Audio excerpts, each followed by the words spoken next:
So today we are going to start off with one of the books that Eric Carle wrote that you might actually be familiar with, and that is The Tiny Seed. We're starting with this book because it relates really well with the science unit that we're going to start today as well. So I figured it was the perfect book to start with, since some of you might have heard it before. The Tiny Seed. It is autumn. A strong wind is blowing. It blows flower seeds high in the air and carries them far across the land. One of the seeds is tiny, smaller than any of the others. Will it be able to keep up with the others? And where are they all going? Do you see the tiny seed? He's kind of lagging behind. One of the seeds flies higher than the others. Up, up it goes. It flies too high, and the sun's hot rays burn it up. But the tiny seed sails on with the others.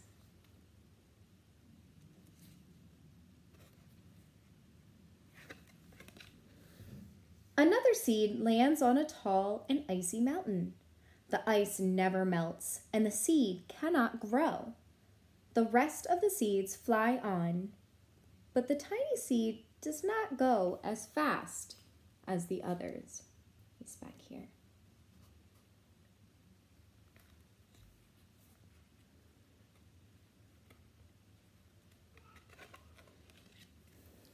Now they fly over the ocean. One seed falls into the water and drowns. The others sail on with the wind. But the tiny seed does not go as high as the others. He's down here. Do you see the very distinctive artwork that we talked about before?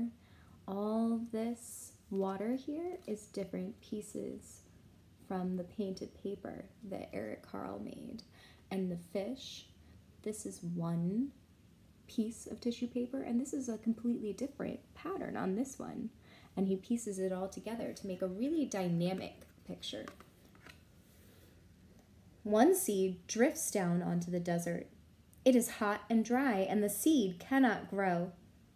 Now the tiny seed is flying very low, but the wind pushes it on with the others. The desert is too dry for a tiny seed like that to grow. Finally, the wind stops and the seeds fall gently down on the ground. A bird comes by and eats one seed. The tiny seed is not eaten. It is so small that the bird does not even see it. Do you see it?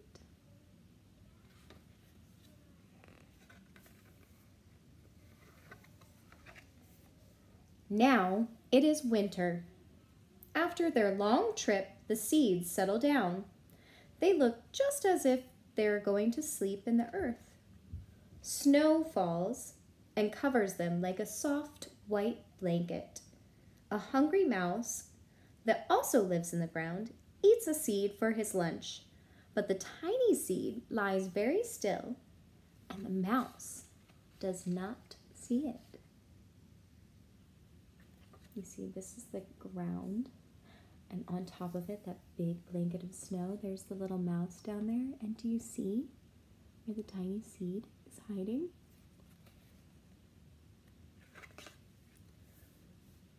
Now it is spring. After a few months, the snow has melted. It is really spring. Birds fly by, the sun shines, rain falls. The seeds grow so round and full that they start to burst open a little. Now they are not seeds anymore. They are plants. First, they send roots down into the earth. Then their little stems and leaves begin to grow up and toward the sun and air. There is another plant that grows much faster than the new little plants. It is a big, fat weed, and it takes all the sunlight and the rain away from one of the small new plants. and that little plant dies. The tiny seed hasn't begun to grow yet. It will be too late. Hurry! But finally, it too starts to grow into a plant. Here's the big weed and that poor little plant that couldn't survive. And you see, these are growing pretty tall. So this one here must be our tiny seed.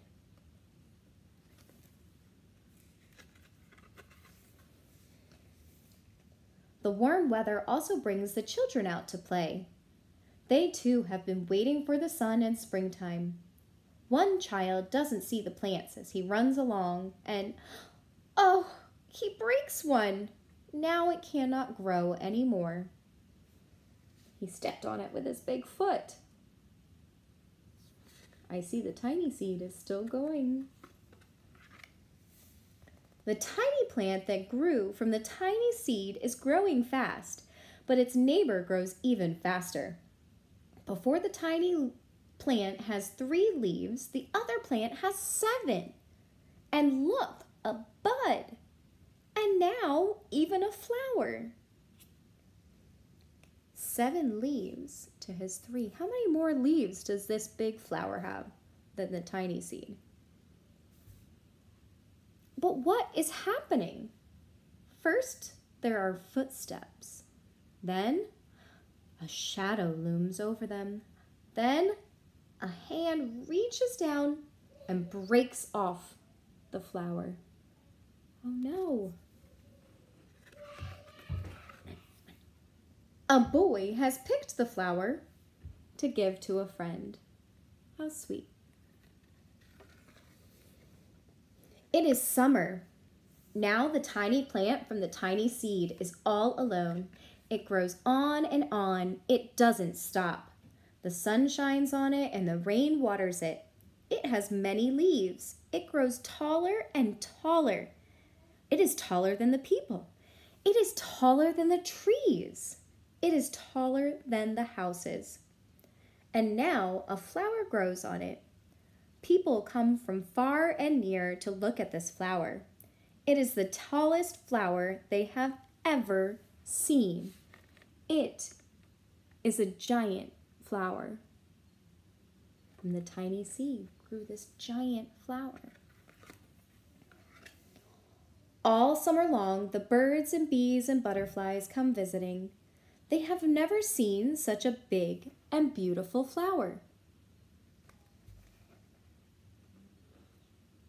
Do you see the face in the sun? Now, it is autumn again. The days grow shorter, the nights grow cooler, and the wind carries yellow and red leaves past the flower. Some petals drop from the giant flower, and they sail along with the bright leaves over the land and down to the ground.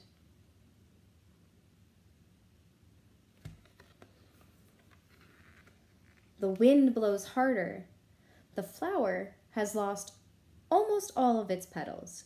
It sways and bends away from the wind, but the wind grows stronger and shakes the flower. Once more, the wind shakes the flower, and this time, the flower's seed pod opens. Out come many tiny seeds that quickly sail far away on the wind. And it starts all over again. The reason I like this book so much is because it actually gives you a lot of scientific information about the life cycle of a flower and how it goes from a seed and grows into a sprout and then flowers. And then the flower gives off more seeds to grow more flowers the next year. But do you think it's all nonfiction or facts about plants? Or do you think there was one part in the story that was definitely fiction? What do you think was fiction about this book? The tiny seed grew into that big, huge flower. What do you think? We'll talk more about the life cycle of plants in our science lesson today.